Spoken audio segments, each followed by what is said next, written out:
Grande, acho que Novaes é bem conhecido da gente, lá de Barão da Taquara, historiador, está muito mais feliz hoje que está acompanhando a sua esposa. Vou pedir para a Jussara ficar em pé. Doutora Jussara Novaes. É um prazer. Ontem eu falei para ele apresentar a filha que estava aqui, ele não apresentou, esqueceu a idade. Luísa. Mas o pessoal ontem confundiu a Luísa com a Jussara. Hoje veio a Jussara. Ontem era sua filha, hoje é a esposa. Alegria, meu amigo, ter você aqui. Deus te abençoe. Essa Bíblia vermelha, que Deus lhe ilumine através dela. Olha, eu quero repetir aqui o que eu disse ontem, não é? Eu sou uma pessoa muito reservada, recolhida, até meio acomodado, sabe? Então, quando eu recebo convites, eu até aceito com alegria, mas depois, à medida que o tempo vai passando e vai chegando perto a data, eu fico pensando, puxa, tem que pegar avião, tem que viajar, tem que pegar trânsito. Aí eu vou me arrependendo de ter aceito o convite. Mas eu quero dizer para vocês que toda vez que eu venho aqui, eu venho com uma alegria muito grande, porque eu gosto de estar aqui com vocês. E também porque o Wander é uma dessas poucas pessoas para quem eu não consigo dizer não. Então, quando ele me convida, então é isso. Cuidado com o que você vai me pedir, não exagere. Tá vendo? Bom, resumindo o que nós começamos a dizer ontem, eu vou estar com vocês até amanhã à noite. Então, eu disse para vocês, e o congresso aqui está trabalhando e refletindo sobre o livro de Atos. E ontem eu disse para vocês que há 5 palavras que resumem qual é o propósito do livro de Atos no conjunto da palavra de Deus. A primeira palavra é a palavra testemunho. O Evangelho, o livro de Atos é um testemunho. Embora seja um livro que conta a história dos primeiros momentos da igreja, ele não tem como objetivo principal ser um livro histórico no sentido mais científico do termo historiográfico, embora Lucas tenha se preocupado em coletar dados. Ele era um homem de estudo, ele era um médico e ele já tinha lá as suas facilidades para fazer pesquisa, mas o principal no livro de Atos não é ser um livro de pesquisa exaustiva histórica, é ser um livro de testemunho. Atos foi escrito para testemunhar o que o Espírito Santo continuou fazendo através da igreja, que é o corpo de Cristo no mundo.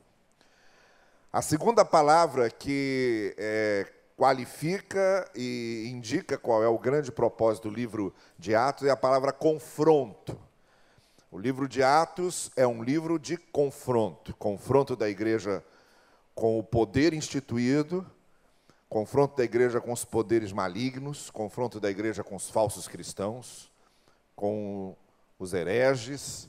Então é um livro em que a igreja se posiciona, compra a briga e paga o preço para defender a verdade do Evangelho e também para testemunhar diante de autoridades que queriam sufocar e abafar a proclamação do Evangelho. Então, é um livro de testemunho, é um livro de confronto, é um livro de continuidade. O autor de Atos já tinha escrito o Evangelho, que é o Evangelho de Lucas, para falar sobre o ministério de Jesus, e Atos foi escrito não só para ser uma continuação da narrativa de Lucas, mas para mostrar que a obra de Deus continua. Jesus Cristo morreu, ressuscitou, voltou aos céus, deu-nos o Espírito Santo e nós continuamos escrevendo a história da igreja do Senhor Jesus Cristo.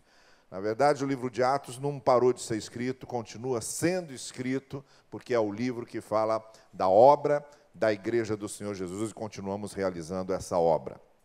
A quarta palavra que define o propósito de Atos é a palavra missão. É no livro de Atos que nós encontramos qual é a missão da igreja: levar o Evangelho, proclamar o Evangelho e pagar o preço por isso. O livro de Atos deixa muito claro que existe um preço a ser pago de renúncia, de empenho, às vezes de sofrimento e até de morte, se queremos ser fiéis à missão que nos foi dada de levar o Evangelho. E a última palavra que define o livro de Atos é a palavra motivação. O livro de Atos termina dizendo que o pregador estava preso, Paulo estava preso, mas a palavra não estava. a palavra continuava sendo pregada. E isso é uma grande motivação para nós, não importa quais sejam os obstáculos, os empecilhos, nem aqueles que tentem obstacular o caminho da igreja. A palavra de Deus não se prende nunca. A gente pode prender o pregador, pode queimar as igrejas, pode destruir as Bíblias, pode matar os pastores. Deus nos livre, né? Isso aqui não é madeira, não. Mas não pode prender a palavra. Ninguém prende a palavra de Deus. Então é este o livro de Atos, e eu disse a vocês que nós vamos destacar algumas mensagens do livro de Atos nas minhas palavras. Ontem nós começamos falando sobre o livro de Atos nos ensina que Deus usa pessoas. Deus usa pessoas a partir das suas fragilidades, do seu histórico, do lugar que ocupam, do conhecimento da palavra e da mudança de caráter. Pegamos personagens do livro de Atos que mostram isso. Hoje nós vamos falar sobre uma outra lição que o livro de Atos nos ensina. Amanhã falaremos sobre o fato do livro de Atos nos mostrar que é o poder do Espírito Santo que aviva a igreja e conduz a igreja adiante, que a obra de Deus não se faz sem o poder do Espírito. E amanhã à noite nós vamos encerrar falando sobre o quarto tema do livro de Atos, que eu quis destacar, que é o que o poder do Evangelho pode fazer na vida das pessoas. Hoje, eu gostaria de ler um texto com vocês, que é o de Atos capítulo 1, versículo 8. E vocês conhecem bem esse texto, normalmente na época de missões, e muito especialmente missões mundiais, a gente costuma fazer referência a ele, mas vocês vão receber poder quando o Espírito Santo descer sobre vós.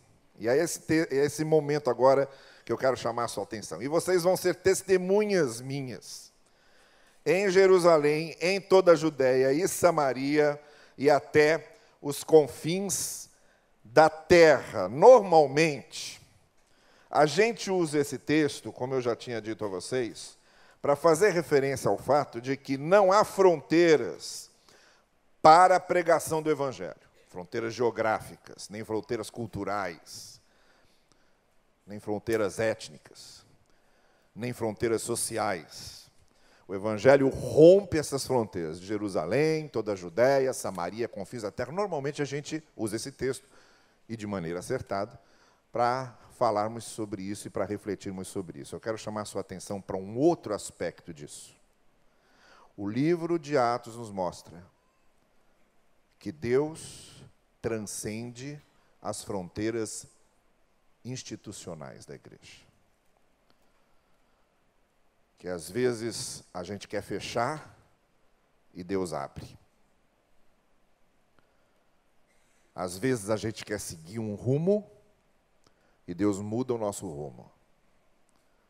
O livro de Atos possui diversas narrativas que nos mostram claramente que às vezes a instituição eclesiástica, que às vezes a igreja como instituição não compreende direito qual é a vontade de Deus, e Deus precisa mexer em algumas coisas para deixar mais claro para a igreja qual é a vontade dele.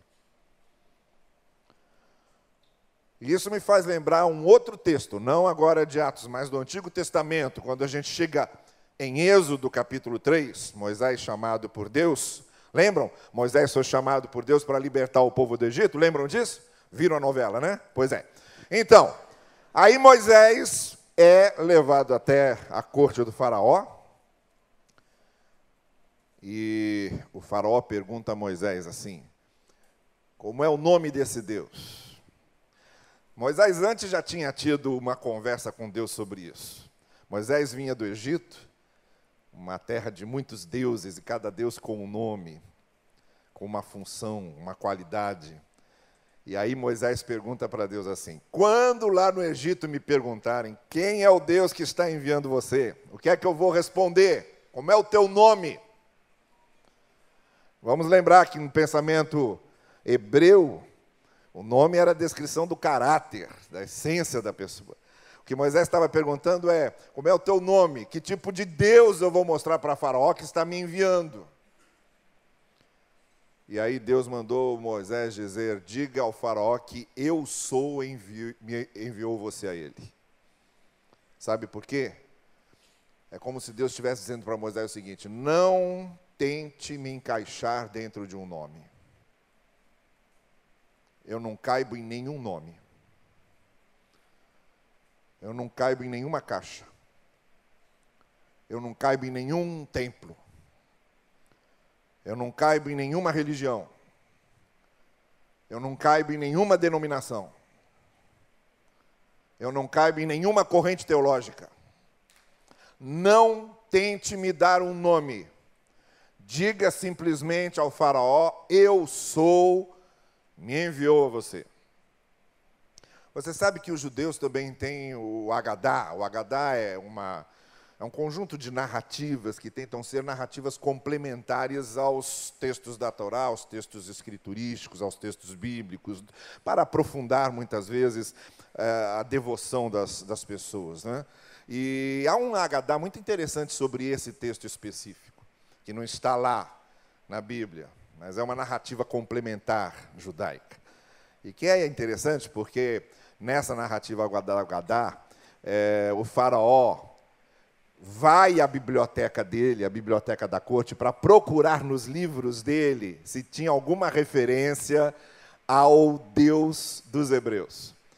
E nesse Agadá ele volta e diz para Moisés assim: fui à minha biblioteca e não encontrei nenhuma referência ao Deus dos hebreus. E Moisés teria dito a ele: ué, você quer encontrar o vivo entre os mortos? Depois, no Evangelho, é exatamente as palavras que o anjo no túmulo vai dizer às mulheres que foram lá para onde ia Jesus. Lembram disso? O anjo vai dizer a elas: vocês estão procurando o vivo entre os mortos? Eu sou, incomparavelmente. Depois Jesus vai usar esse mesmo nome para ele, em todo o Evangelho de João. Eu sou. O livro de Atos nos mostra que Deus não cabe em nenhuma caixa institucional, nem na igreja institucional. O livro de Atos nos mostra que, às vezes, a igreja institucional acha que pode dizer a Deus o que é melhor ele fazer. E o livro de Atos está sempre nos lembrando: não é a igreja que diz a Deus o que é melhor ele fazer, é Deus que diz à igreja o que é melhor ela fazer. E a gente vê isso, por exemplo, na escolha de Matias. Judas, por razões óbvias, tinha deixado de pertencer ao corpo apostólico e precisavam eleger o 12º apóstolo. E aí elegeram Matias. Matias some, desaparece, ninguém mais fala nele, ninguém sabe mais quem foi ele. Mas a gente sabe quem foi que Deus depois escolheu para ser o 12º apóstolo, quando chega lá no capítulo 9. Como se ele dissesse para a igreja: olha, vocês se precipitaram, eu já tinha um nome aqui para ser o 12º apóstolo. Você chega no capítulo 6 de Atos, está lá os 7 que são escolhidos. Normalmente, nós costumamos interpretar o capítulo 6 de Atos como a instituição dos diáconos, dessa função diaconal. E não é exatamente o que acontece ali. Não da maneira como as igrejas institucionais veem diácono hoje. O que você tem lá são 7 homens que são separados para um serviço específico, que foi o de ajudar as viúvas dos judeus helenistas. Mas não era nem uma função eterna, uma função para sempre, uma função sine die, porque, por exemplo, Filipe, que era um dos 7, depois que ajudou lá naquele momento, é encontrado em outra função, em outro lugar e fazendo uma outra coisa, como evangelista e, como nós vimos ontem, evangelizando aquele etíope. E a igreja de Antioquia? Se dependesse da igreja de Jerusalém, a igreja de Antioquia não existiria. Foi preciso forçar uma barrinha. Paulo e Barnabé tiveram que ir lá, olhar o que estava acontecendo, voltar, dar um relatório para a igreja de Jerusalém e dizer: olha, eu não sei se vocês vão gostar do que a gente vai dizer, mas A questão é a seguinte: lá em Antioquia, com aqueles gentios, está acontecendo a mesma coisa que acontece aqui em Jerusalém com a gente. O mesmo Espírito, o mesmo poder, o mesmo Deus, a mesma redenção. Lá também é igreja. Não é só Jerusalém, lá Antioquia também é igreja. E olha só, nós só estamos aqui hoje porque Antioquia deu certo. Porque Jerusalém, depois a igreja de Jerusalém desaparece, lá no ano 70, com a invasão de Jerusalém, acaba. As missões de Paulo aconteceram por causa da igreja de Antioquia, que adotou e sustentou todas as missões de Paulo.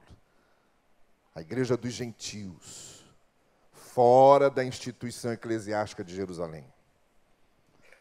E como se não bastasse, há vários outras frases no livro de Atos, como essa aqui, por exemplo, que a gente chega no capítulo 16 de Atos, e a gente encontra a seguinte referência feita ao trabalho de Paulo: tendo sido impedidos pelo Espírito Santo de anunciar a palavra na Ásia, eles atravessaram a Frígia, a região da Galácia. Quando chegaram ao limite da Mísia, tentaram entrar na Bitínia, mas o Espírito de Jesus não permitiu. A gente encontra isso acontecendo no livro de Atos. Os servos do Senhor querendo fazer uma coisa, seguir um caminho, fazendo um plano, desenhando, deixando tudo preparado, e de repente o Espírito Santo de Deus vem e muda o rumo, muda o plano, manda para outro lado que não estava previsto. O livro de Atos nos mostra que Deus nem sempre segue a cartilha que a gente acha que ele deve seguir. Deus não transcende só Jerusalém, Judéia, Samaria, até os confins da terra, no sentido missionário. Ele também transcende nesse sentido institucional. Deus não se deixa amarrar, muitas vezes, pela maneira como a igreja institucional acha que pode amarrá-lo. E ele muda o rumo das coisas. Então, o que eu gostaria essa noite de destacar, em termos de reflexões práticas para a gente, sobre esse ensino do livro de Atos, é o seguinte. Em primeiro lugar, a igreja de Cristo precisa ficar sempre vigilante para que não haja institucionalização excessiva a ponto de calar a voz do Espírito. A ponto de achar que ela se basta, a ponto de achar que a instituição é tão perfeita, tão bem trabalhada, tão bem estruturada, que não precisa de mais nada. Como aconteceu, por exemplo, no lançamento da Challenger, quando disseram: agora a gente precisa orar só para não chover, porque o resto está certo. E não. E a Challenger explodiu com os 7 tripulantes no lançamento. E às vezes a gente tem essa tendência de achar que fizemos tudo de maneira tão perfeita, tão ajustada, tão boa, que às vezes a gente não dá espaço para o próprio Espírito de Deus dirigir da maneira que Ele quer. A reforma protestante possui um princípio que é importantíssimo e que deve ser lembrado sempre por nós que somos os herdeiros da reforma. A igreja reformada sempre se reformando. Porque os reformadores sabiam que por mais que eles mudassem as coisas, a nossa tendência sempre é de nos fossilizarmos, nos institucionalizarmos a tal ponto que sequemos, que nos transformemos de publicanos contritos em fariseus empedernidos. A igreja que se reformou deve estar se reformando sempre, para nunca paralisar, para nunca virar estátua de sal. A segunda coisa que nós devemos entender e que o livro de Atos nos mostra é que Deus tem vários, inúmeros, diversos, os mais variados métodos de ação. ele age de diversas formas. Se há algumas coisas sobre Deus que a gente precisa lembrar, uma delas é esta: não foi porque Deus agiu de uma maneira que ele vai agir daquela maneira sempre.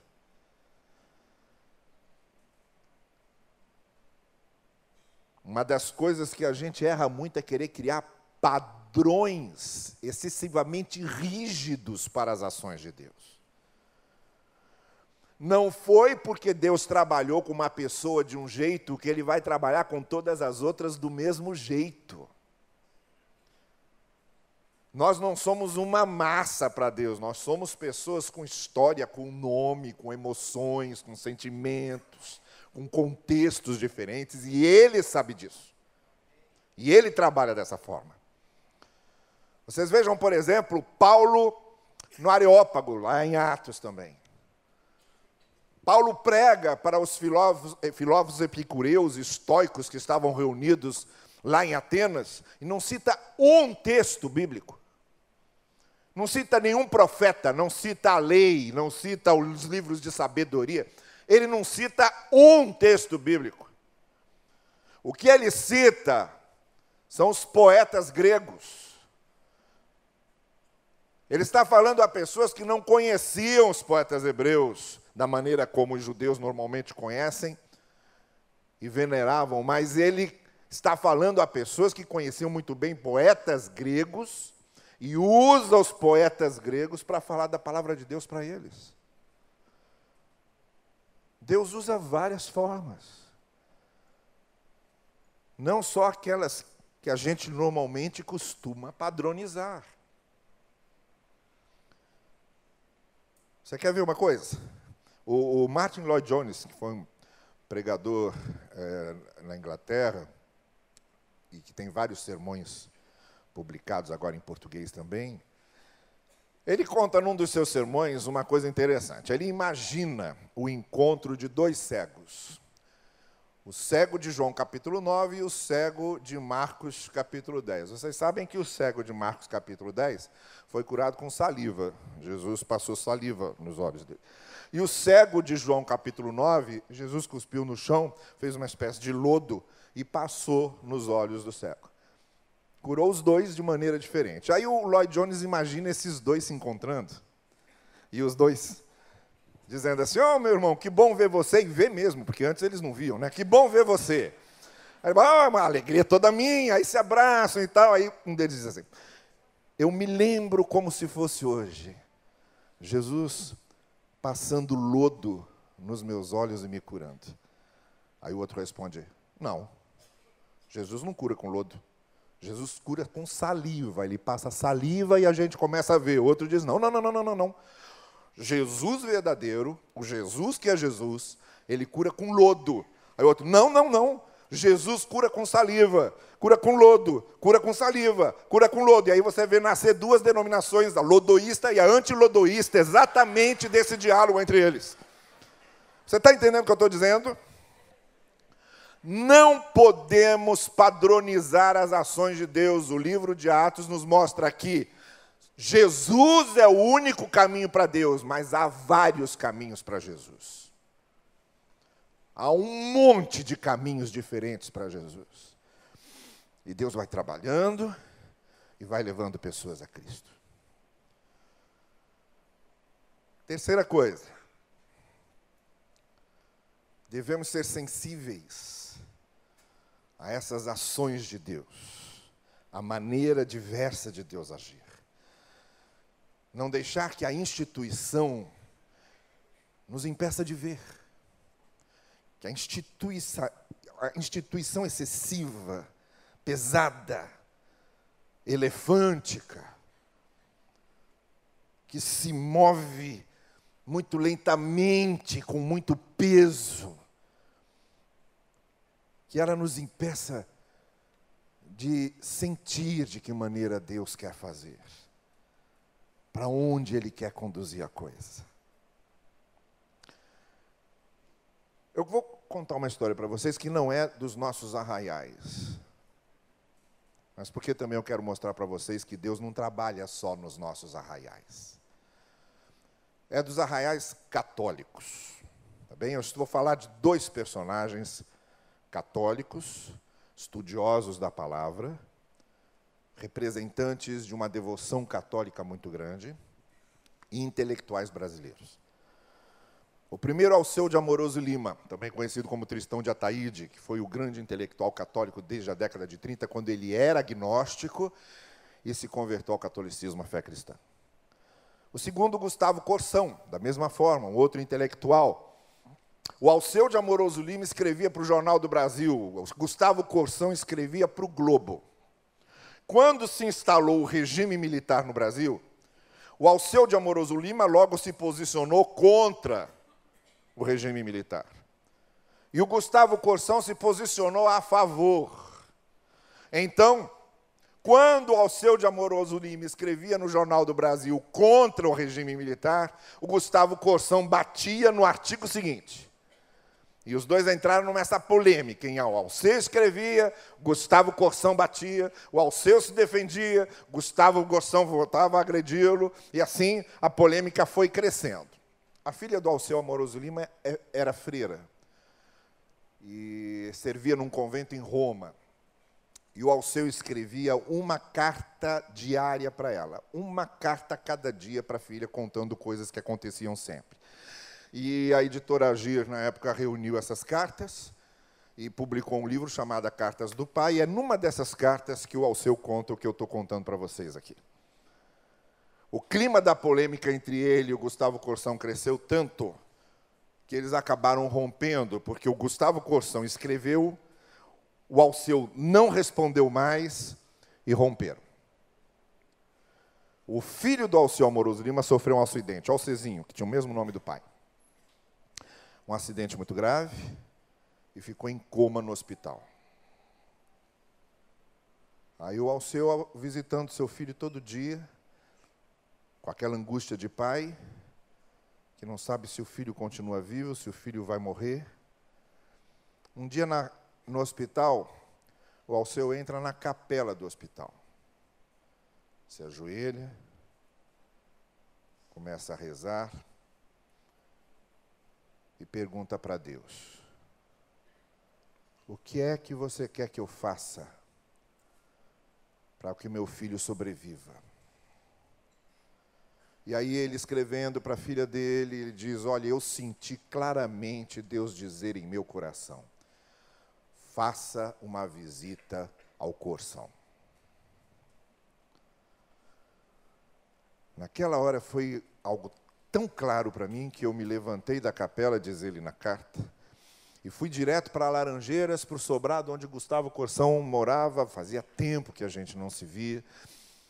Bati na porta, ele veio atender a porta, os cabelos mais brancos, tinha envelhecido bastante. Ali no umbral da porta mesmo, eu virei para ele e falei assim: você sabe que eu estou com um filho quase morrendo no hospital.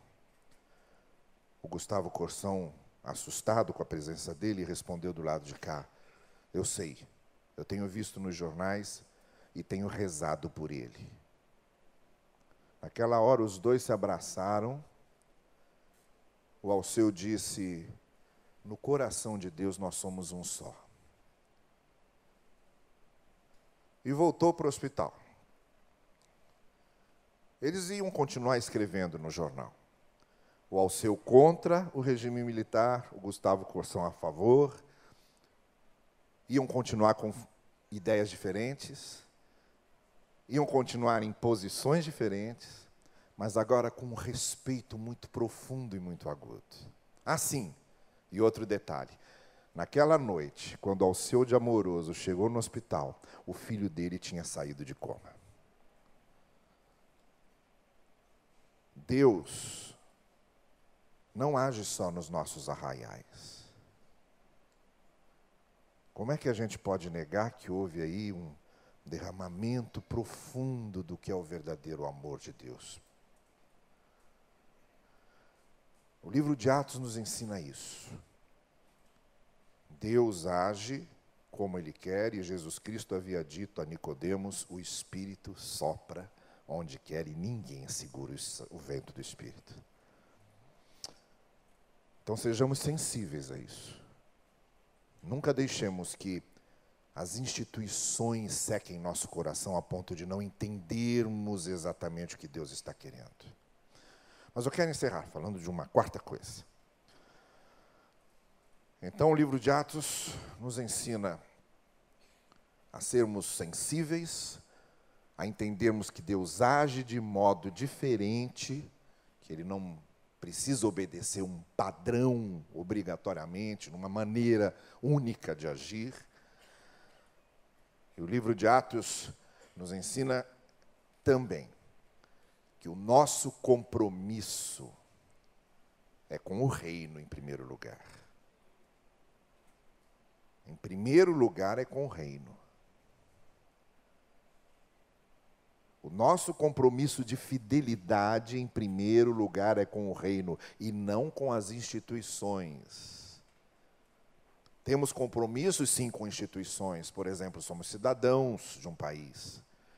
Temos de pagar nossos impostos. Temos de eleger nossos representantes. Temos de cobrar deles. A igreja precisa ser consciência do Estado. Mas as instituições não podem falar mais alto do que o nosso compromisso com o reino, nem mesmo a instituição eclesiástica.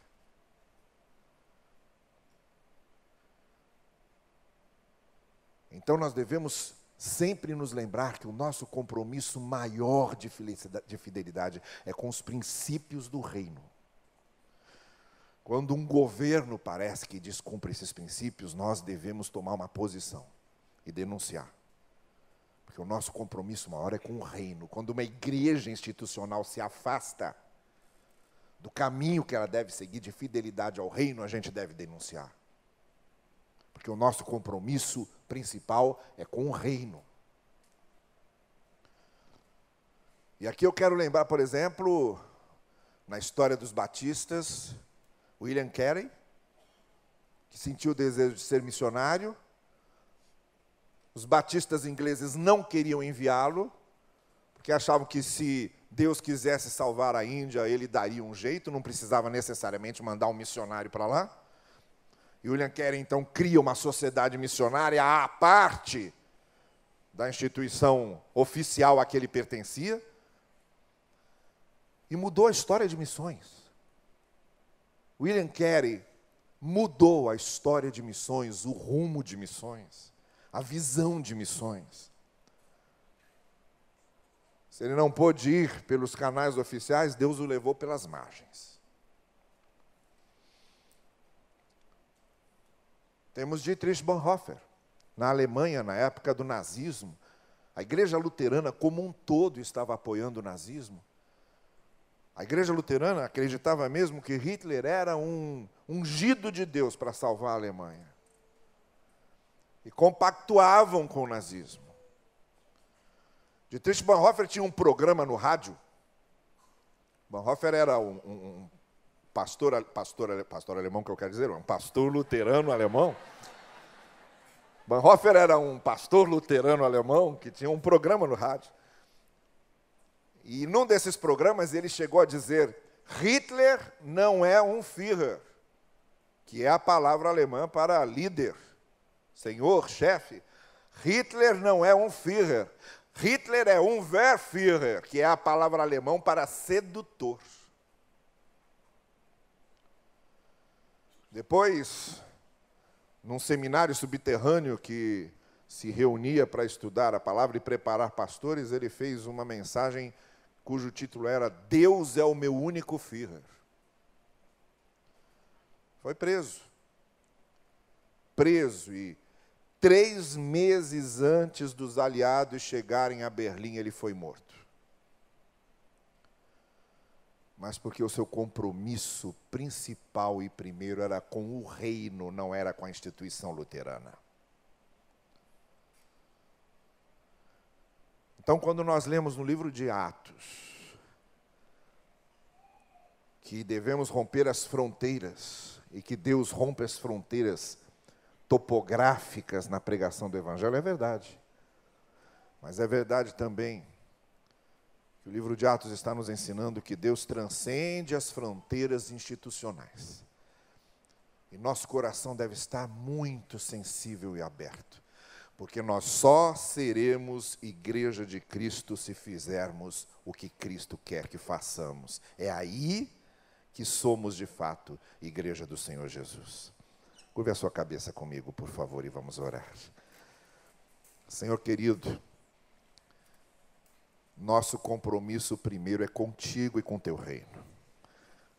É com o Evangelho de Jesus. E temos esse ensinamento da tua palavra de modo tão claro que nós essa noite queremos te dizer: não permitas que qualquer outro tipo de autoridade assuma o lugar que tu ocupas em nosso coração. Que nenhum outro tipo de Senhor possa ser Senhor maior do que tu és nosso.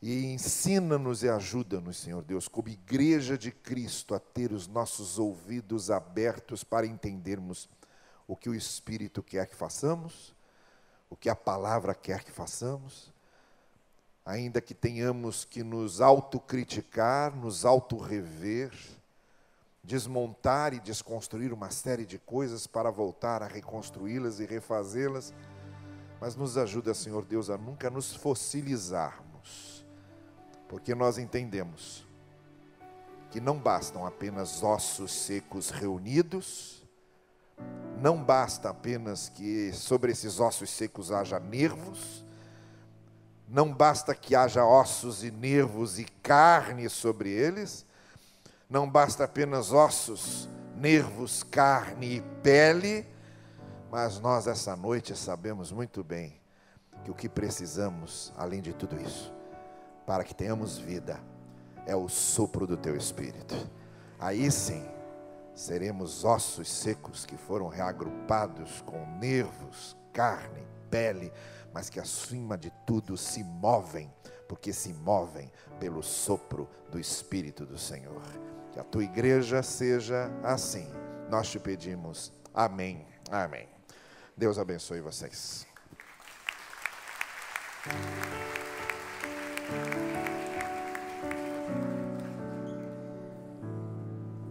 Meus irmãos, o primeiro orador sempre sofre um pouquinho mais com algumas indagações que nós fazemos na nossa facilitação, como fizemos ontem com o pastor Israel Belo de Azevedo, e eu quero fazer com você, Novaes. Nesse texto de Atos 1:8, aonde Deus extrapola, aonde Deus é maior que as instituições, onde Deus é maior que a nossa cabeça, onde Deus é maior que a nossa teologia, onde Deus não cabe nas nossas caixas, eu tracei, sentado ali refletindo na sua palavra, inspirada, um paralelo com a nossa realidade batista, e que alguma coisa deveria nos ajudar, que é o processo ou o nosso princípio de autonomia da igreja local. Eu acho que esse processo de autonomia da igreja local, que é muito caro aos batistas e tem causado até algumas questões nos dias de hoje, realmente ajudou algumas igrejas batistas a sair da caixa, a romper com algumas questões muito travadas, engessadas da própria denominação. Mas eu queria perguntar a você, Novaes, se você poderia dar 2 ou 3 exemplos, quantos você achar necessário, de maneiras que nós, como igreja do Senhor, nós que estamos aqui, acabamos enquadrando Deus. Como que nas nossas práticas diárias, na igreja, nós acabamos colocando Deus na caixa, limitamos a atuação desse Espírito que você acaba de dizer que deve estar permeando as ações da igreja. Como que na prática, no dia a dia, nos ministérios da igreja, nas ações da igreja, nós acabamos limitando a própria ação do Espírito Santo entre nós? Tá, uma coisa que eu costumo sempre lembrar é o seguinte: Jesus Cristo não fundou nenhuma igreja institucional. Ele não fundou a igreja católica, ele não fundou a igreja anglicana, ele não fundou a igreja luterana, ele não fundou a igreja presbiteriana, ele não fundou a igreja metodista e, pasme, ele não fundou a igreja batista também. Não. O que Jesus Cristo fundou... João Batista. João Batista. Pois é, Jesus já foi batizado por um batista. O que Jesus Cristo fundou... E olha que João Batista não era o marido da Ana Batista, porque Ana Batista é outra coisa, né? O que Jesus Cristo fundou foi um conceito de igreja. Então, o princípio é esse. As igrejas institucionais que se aproximam desse conceito de igreja de Jesus são igrejas dele. As igrejas institucionais que se afastam desse conceito de Cristo não são igreja dele. Então, uma igreja deve estar sempre atenta a esse conceito que Jesus tem de igreja, que são as linhas gerais. Agora, dentro dessas linhas gerais, a igreja deve se adaptar da maneira como ela achar necessário para cumprir a sua missão. E, para isso, ela precisa ter leveza. Então, uma primeira coisa que a gente tem que... O que acontece com uma igreja? A primeira coisa que faz com que uma igreja se afaste dessa leveza, se torne refém da sua própria caixa, da sua própria estrutura, é quando ela perde a capacidade de autocrítica. Você falou num princípio batista, vamos trabalhar com a gente aqui, batistas. O princípio de autonomia da igreja é um princípio importante, como outros princípios batistas, da separação entre igreja e Estado, da liberdade religiosa. Eu, por exemplo, acho que a grande contribuição fundamental que os batistas deram para o pensamento moderno foi a ideia de liberdade religiosa. O Thomas Helve chegava a dizer que civilização só existe quando existe liberdade religiosa. Foi a grande contribuição batista. Mas tem um outro princípio que sempre é esquecido, que é o princípio da autocrítica. E esse princípio da autocrítica, justamente porque ele é esquecido, ele tem transformado, às vezes, nossas estruturas nos nossos próprios cárceres. Que a gente olhar e ver o que não está dando certo e tem que mudar, e o que é que ainda pode ser aproveitado. O conteúdo deve ser preservado. Porque a autonomia batista não quer dizer autonomia doutrinária. Esse conteúdo do ensino da palavra deve ser preservado sempre. Agora, a forma de trabalhar isso, a forma, por exemplo, de proclamar o Evangelho, deve se adaptar sempre que for necessário e útil. Mas só quando a gente olha e tem essa capacidade lúcida, crítica. Dizem que a verdadeira maturidade só existe quando você é capaz de rir de si mesmo. Então, quem olha para si, ri de si mesmo e vê, que coisa ridícula que eu estou fazendo, e tem a capacidade de mudar, essa é a pessoa madura. Eu acho que, no que se refere a nós batistas, por exemplo, nós temos deixado muitas vezes de nos autocriticarmos, e isso tem se tornado o grande problema pelo qual nós vamos estruturando coisas que não precisam continuar estruturadas, não é porque sempre foram feitas dessa maneira que devem continuar sendo feitas assim, e a gente deve ter uma visão muito mais crítica para podermos nos livrar daquilo que atrapalha nossos pés de andarem com leveza. Vamos agradecer ao pastor Novaes, irmãos. Muito obrigado, meu irmão. Vamos ficar em pé. Nós vamos adorar ao Senhor, já nos preparando para a segunda palavra, e vamos também ter o privilégio agora de devolver dízimos e ofertas ao Senhor em todos os nossos cultos. Esse momento de entrega, esse momento de sustento da obra de Deus é fundamental. Então, você que está aqui nos visitando, não se constranja, mas se quiser participar, será muito bem-vindo. Que Deus abençoe sua vida. Os irmãos do Ministério do Serviço vão andar pela igreja perto de você. Entregue uma oferta. Se você já deu o seu dízimo, se não deu, pode fazer agora, porque essa obra precisa crescer. Nós estamos pertinho de uma ampliação deste lugar. Precisamos de recursos, porque nós estamos entendendo que um espaço a mais significa uma vida a mais sendo transformada e edificada na palavra de Deus. Adoremos o Senhor, vamos cantar ao Senhor com o nosso ministério de adoração, e você possa entregar o seu dízimo e sua oferta agora. Nosso Pai,